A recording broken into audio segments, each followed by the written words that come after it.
Lucius Verus, one of Rome's less appreciated emperors, is often remembered as an idle playboy and an tireless party enthusiast. Later historical sources show a surprising hostility towards him, and modern scholars often dismiss him as a pale shadow of his far more famous adoptive brother, Marcus Aurelius. Yet, contrary to this popular perception, it was Verus who led and successfully concluded a decisive military campaign against Rome's primary and most dangerous rival in the East, the mighty Parthian Empire. This often overlooked victory stands as a clear testament to his capabilities. The man destined to one day lead legions against Parthia, Lucius Ionius Commodus, was born on December 15, 130 CE, in the heart of the Roman Empire, the majestic city of Rome. Through his father, he belonged to a distinguished consular family whose roots extended deep into history, reaching back to his great-grandfather. His mother was Avidia Placia, whose lineage was very likely connected to Aulus Plautius, the prominent general who commanded Emperor Claudius's successful invasion of Britain in 43 CE. However, young Lucius's fate took a dramatic turn in 136 CE. When he was just 6 years old, an event occurred that would forever define his future. His father was adopted by the reigning Emperor Hadrian to become his successor. Suddenly, as if by magic, young Lucius found himself in the center of public attention, and people began to see him not just as a boy, but as a potential future heir to the imperial throne, who would one day succeed his father. Yet, all these bright prospects and bold assumptions suddenly collapsed into an abyss of uncertainty when Lucius's father died prematurely on January 24, 138 CE, barely reaching the age of 36. For young Lucius, it seemed that all hopes and ambitions would utterly crumble. Without his father, who was expected to soon ascend to the imperial throne, what prospects could possibly open up for Lucius himself? There was a real threat of his complete removal from political life, lest he somehow assert his claims to supreme power. However, Emperor Hadrian, possessing keen foresight, managed to discern something exceptional in this young boy. Therefore, when choosing his new successor, he settled on Antoninus Pius, but not without a strict and indispensable condition. Antoninus, in turn, was obligated to adopt not only young Lucius but also another young man, to whom Hadrian, by all accounts, held a deep and special affection, Marcus. This momentous act of adoption was later immortalized and depicted on a magnificent monument erected in Ephesus in honor of Lucius after his death. On the left side of this bas-relief, Marcus Aurelius is depicted as a young man with characteristic curly hair. Next to him, in the center of the composition, stands their newly adopted father, Antoninus Pius, tenderly embracing young Lucius. And to the right, completing this significant scene, stands Emperor Hadrian himself.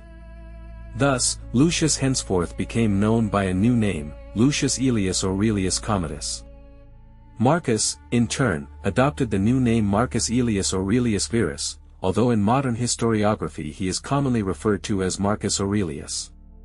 Towards the end of his reign, Emperor Hadrian was afflicted by an illness, and a significant portion of his attention was focused on settling the issue of succession. By that point, this vital task had been successfully resolved. He had not only a loyal and capable successor, Antoninus Pius, who meticulously followed his political directives, but also two potential heirs, two young Caesars, ready to assume the reins of power if and when the empire called upon them. Thus, the continuity of the imperial throne was guaranteed for many years to come. A legitimate question arises: did Hadrian plan for Lucius and Marcus to rule side by side, jointly? History does not provide a definitive answer to this question, but Marcus's subsequent actions and decisions suggest that such a development would have been entirely consistent with the emperor's design. What remains an undisputed fact is the sincere mutual affection between them. Marcus, having the advantage of age, took young Lucius under his wing, becoming a mentor of sorts for him. Both young men lost their fathers early, and this shared tragic circumstance likely served as a powerful catalyst for strengthening their deep bond. Historical evidence indicates that Antoninus showed clear favor towards Marcus, preferring him over Lucius. It is possible that he found a kindred spirit in Marcus, a person of similar views and aspirations. Or, perhaps, the young Caesars were treated differently solely due to their significant age gap. Indeed, Marcus was almost a decade older than Lucius. Furthermore, another significant factor might have influenced this perception. Emperor Hadrian strongly urged the betrothal of Lucius to Aeneia Galeria Faustina, Antoninus's daughter. However, Antoninus later broke this engagement, preferring Marcus as a suitor for his daughter. It is notable that Lucius and Faustina were significantly closer in age. Nevertheless, in accordance with Roman customs and beliefs, Marcus, being older, was considered a more natural and suitable match for Faustina. Much more is known about Lucius's life and education than about many other rulers of that era. The historical work Historia Augusta meticulously lists by name all of Lucius's tutors, those distinguished individuals whom his adoptive father evidently considered true leaders in their professional fields. This list represents an astonishing collection of experts who arrived from diverse corners of the vast empire. It mentions a rhetorician from distant Alexandria in Egypt, a historian from ancient Pergamon in Asia Minor, a seasoned lawyer from Numidia, and also Scarinus, the son of one of Hadrian's personal grammarians, who, incidentally, lived long enough to later teach the future Emperor Severus Alexander. In addition to them, numerous grammarians and philosophers were enlisted for young Lucius's comprehensive education, testifying to the breadth of his schooling. Lucius began his public career by assuming the duties of quaestor in 153 CE. During his quaestorship, he organized and held gladiatorial games in Rome, occupying a place of honor between Antoninus and Marcus Aurelius, which underscored his growing stature. In the very next year, 154 CE, he achieved a significant milestone, becoming consul at the relatively young age of 24. When Antoninus passed away on March 7, 161 CE, Marcus immediately inherited the imperial throne and promptly recognized Lucius as his full co-ruler.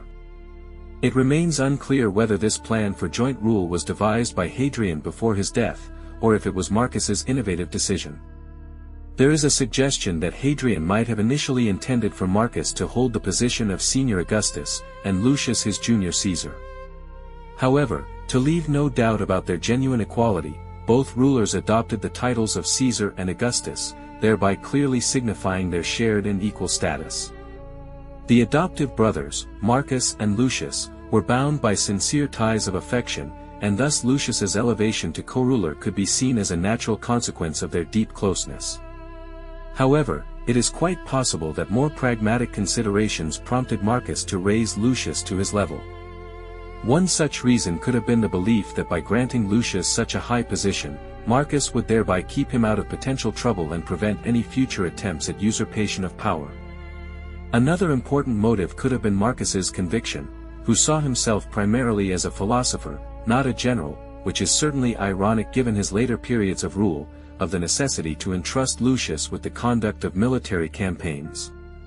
Cassius Dio's Epitome, in turn, testifies that Lucius, on the contrary, was energetic in his youth and far more suited to military enterprises.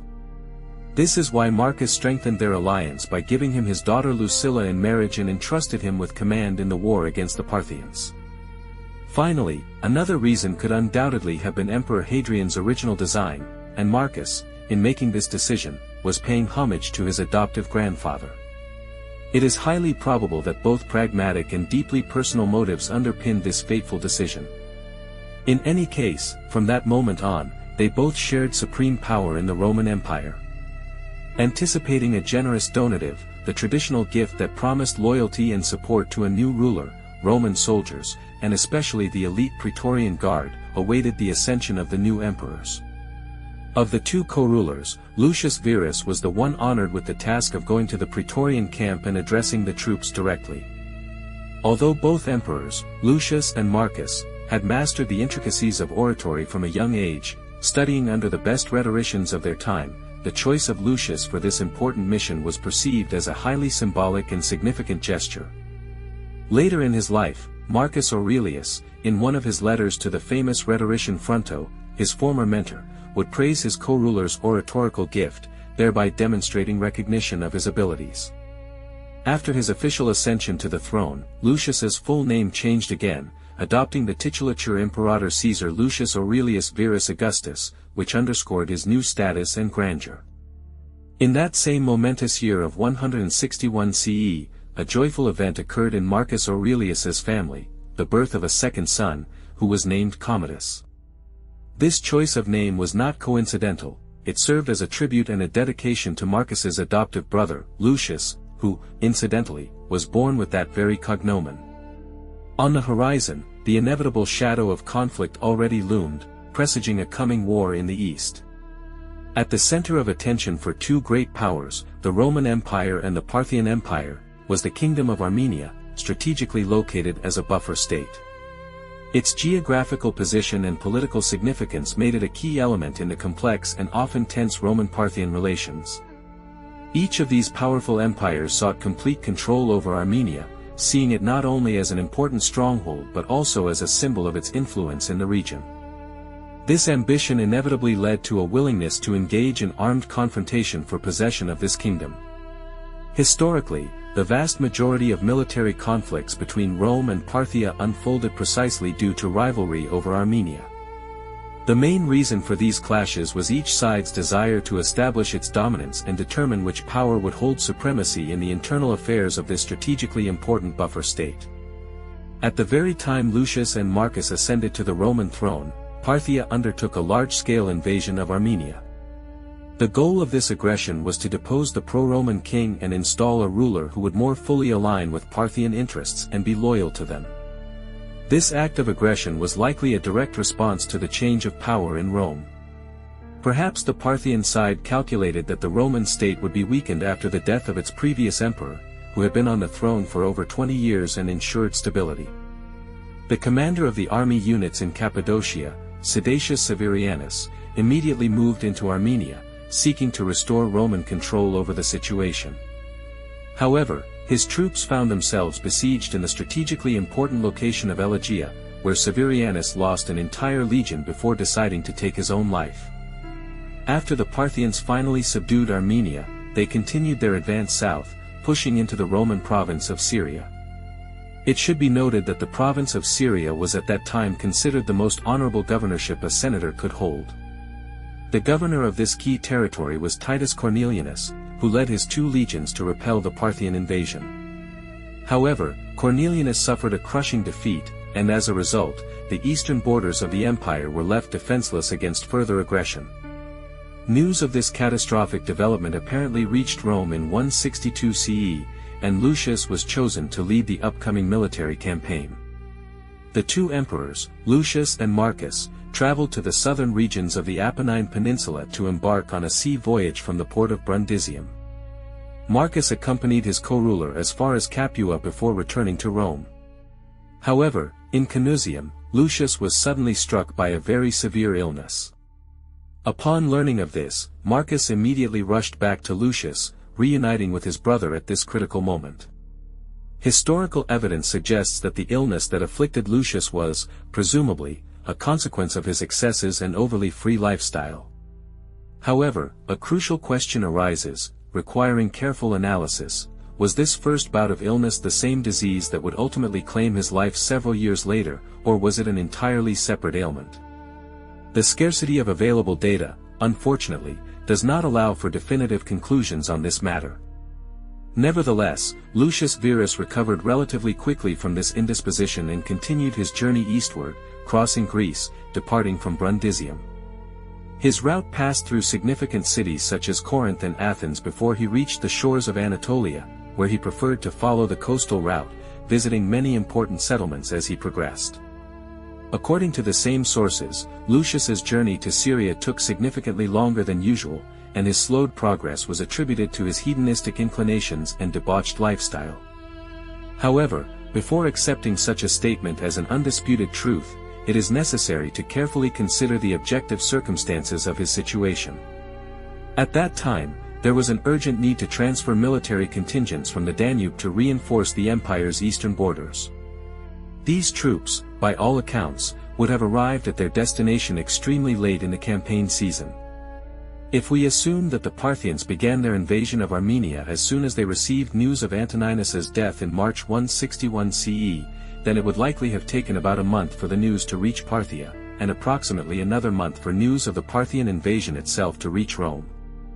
News of the events, under the best circumstances, would have reached the imperial capital, Rome, only by May. Transmitting this information to military contingents stationed along the Danube would have required approximately another month, thus shifting the timeline to June. The legions had to cover a significant distance, about 2,000 kilometers, from the Mosian provinces to reach the presumed theater of war. Even under the most optimistic forecasts, their arrival in Syria was not expected before August. Consequently, any effective military intervention in Armenia became virtually impossible before the start of the new military season. The traditional Roman military campaign season, as is known, extended from March 23 to October 19. Some historians might argue that Lucius Verus should have immediately departed for Syria to try and stabilize the situation. However, given the absence of significant military contingents to ensure the emperor's own safety, as well as the active presence of the Parthian army in the region, such a step would have been an extremely risky undertaking. Upon Lucius's arrival with his reinforcing forces in Syria, plans were immediately drawn up for two separate military campaigns. One of these armies was to advance north into Armenia, with the goal of capturing Artaxata, the Armenian capital. The second group of troops was to march through Osroene, penetrating directly into Parthian territory. It should be noted that the military units stationed in Syria were in a deplorable state long before they were defeated by Parthian forces. According to reports, soldiers preferred to spend their time in the nearest tavern rather than observe military order and be in formation. Lucius Verus, recognizing the critical nature of the situation, personally inspected each military unit. He generously rewarded those units that demonstrated a high level of training and discipline, thereby aiming to set an example for the others and restore overall combat readiness and order in the army. The morale of the Syrian contingents had visibly plummeted after their recent defeats. However, Lucius, displaying strategic foresight, methodically engaged these units in local skirmishes and minor clashes where the probability of their triumph was certain. Such tactical maneuvers served the purpose of gradually bolstering their confidence and combat effectiveness in the face of the impending large-scale military campaign. Imperial Rome, in turn, had suffered two crushing defeats at the hands of Parthian armies. Nevertheless, in confrontation with Parthian military might, Rome possessed an undeniable superiority. Although Parthia was capable of mobilizing significant military contingents, their army essentially remained a feudal structure, demonstrating its highest effectiveness only when concentrating efforts on a single adversary. In contrast, the Roman Empire, thanks to its unique modular command structure and the semi-professional status of its legions, possessed an exceptional ability to conduct numerous military operations simultaneously on different fronts. Thus, waging war on two fronts proved significantly less burdensome for the Romans than for their Parthian opponents. By 163 CE, the decisive moment arrived for the launch of a full-scale military campaign aimed at restoring lost Roman pride and glory. The initial stage of this massive campaign was entirely dedicated to re-establishing undisputed Roman control over the territory of Armenia. As is often the case when studying ancient history, the sources at our disposal describing the course of this specific campaign are extremely scarce. However, the most probable scenario is that the Armenian military operation was launched from Cappadocia, rather than Syria, with the primary objective of recapturing the Armenian capital. Lucius himself remained in Antioch, while the direct command of military operations was exercised by Statilius Priscus. This significant campaign culminated in the capture of Artaxata, a strategically important city, after which Armenia was completely reconstructed and organized in accordance with Roman terms. The Armenian capital was moved 30 Roman miles closer to the Roman border, symbolizing the region's new geopolitical position. This newly founded city was named Kanopolis, which in Greek means, new city. A new monarch was placed on the Armenian throne, the Roman senator of consular rank, Julius Sohaemus. Notably, he was a man of Arsacid descent. The Arsacids were the ruling dynasty of the Parthian Empire, and an ancient treaty between Rome and Parthia clearly stipulated that the king of Armenia must be a member of this very dynasty, but his coronation had to be carried out by Rome. Thus, the first phase of the Eastern War, led by Lucius, was successfully concluded.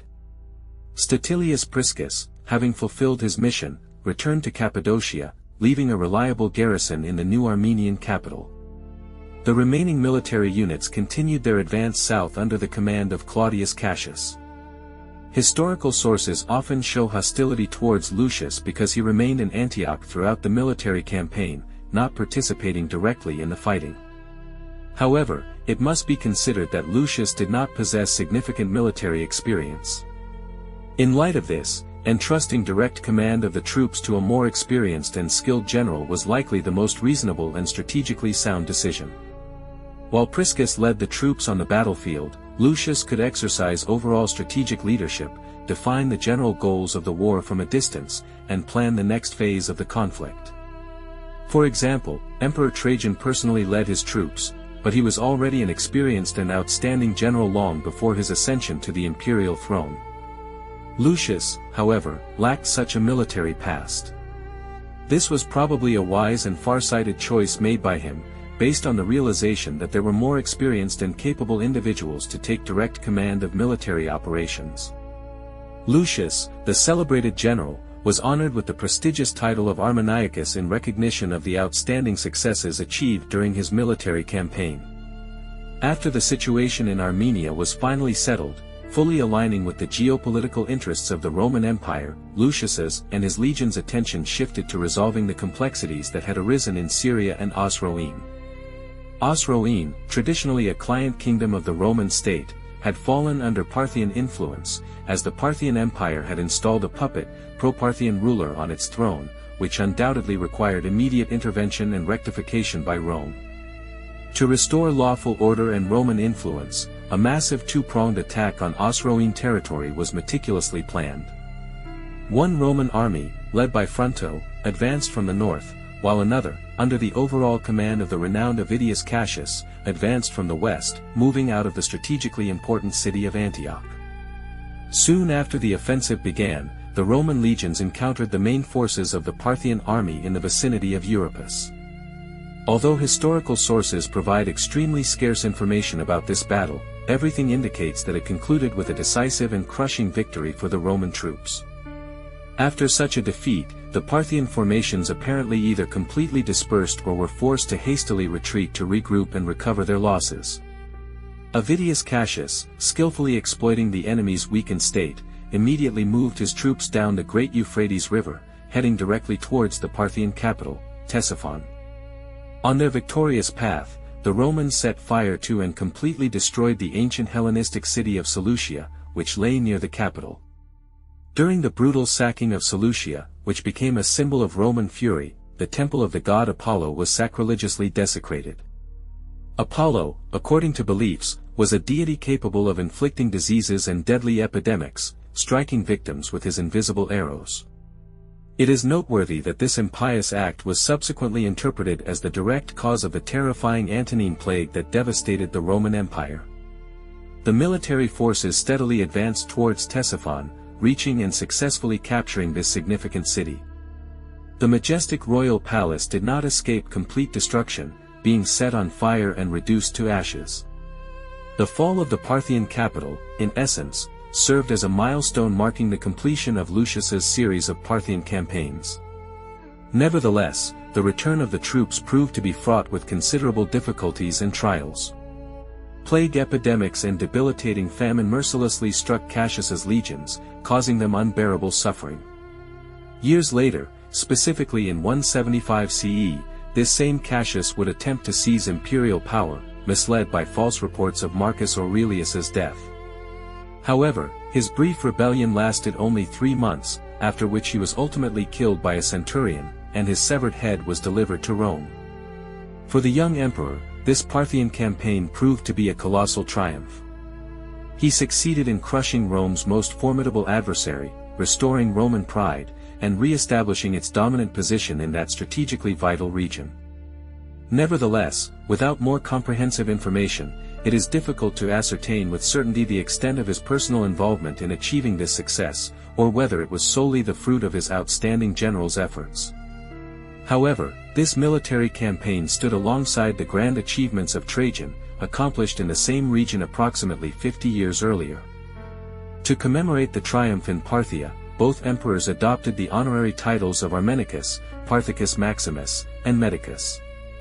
Upon their return to the Eternal City in August 166 CE, Lucius Verus and his imperial brother Marcus Aurelius reunited and solemnly celebrated their triumph over Parthia. Initially, Marcus, being the elder of the two brothers, held significant authority at the beginning of their joint reign. However, Lucius's recent military triumphs in the east dramatically altered the balance of power, and his prestige now considerably surpassed Marcus's authority. Nevertheless, Lucius did not exploit the situation to his advantage. On the contrary, he demonstrated remarkable magnanimity by sharing his triumph with Marcus and insisting that he also accept the honorary titles of Armenicus, Parthicus, and Medicus. Unfortunately, the victorious Lucius brought back from the eastern lands not only glory but also a most unwelcome gift, the plague. This devastating disease claimed the lives of approximately 2 million inhabitants of the empire and catastrophically depleted Rome's labor reserves, leaving the superpower significantly weakened just before the onset of the Marcomannic Wars. In 168 CE, alarming news reached Rome that tribes inhabiting the northern borders were causing serious disturbances in the Danubian provinces. One contingent, consisting of Marcomanni and Quadi tribes, audaciously broke through the Alpine passes and laid siege to the strategically important city of Aquileia. However, this aggressive force was compelled to retreat as soon as the two emperors approached the city. Around this time, the king of the Quadi died, and seeking to secure Rome's favor and de-escalate the tense situation, they immediately dispatched embassies to Rome, requesting forgiveness for their recent uprising and seeking Roman approval for their newly elected king. The death of Lucius Verus. The two emperors, having satisfactorily concluded their affairs in Illyricum, began their journey back. As Aquileia was then gripped by a raging plague, the august rulers prudently avoided stopping in the city on their return to Rome. However, while still in northern Italy, Lucius Verus suddenly fell ill. Our historical sources describe this as a seizure, possibly a stroke. The afflicted Lucius was immediately transported to Altinum, where he lived for 3 more days before succumbing to his illness. It is impossible to determine the exact disease that claimed the emperor's life, though some researchers suggest it was the Antonine plague.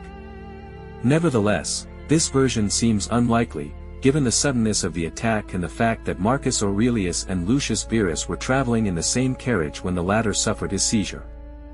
The Antonine plague is believed to have been smallpox, not bubonic plague, as is sometimes erroneously thought. Smallpox typically manifests with fever and body aches, followed by characteristic rashes and blisters that persist for weeks, symptoms from which Lucius Verus apparently did not suffer. Thus, we cannot state with absolute certainty what caused the emperor's death, and even the precise date of his demise remains unknown.